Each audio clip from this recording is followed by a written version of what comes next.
How to back up all data on Android before factory reset. So if you want to back up all of your data on your Android before factory reset, then what you need to do is you just need to simply open up your settings at first. After opening your settings, you need to scroll down.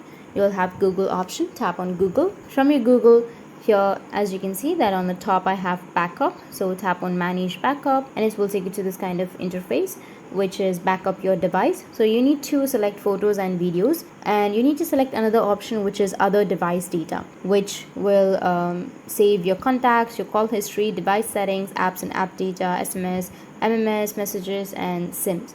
So you need to go and turn that on. Once you turn that on, you can go with confirm, which will be in the bottom right. Once you confirm and once it backs up all of your data, you can go with a factory reset. But make sure that you have backed up all of the information, not just the photos and videos. So from here, you'll be able to back up all of your data on your Android. And if you have any questions, feel free to comment below. Thanks for watching.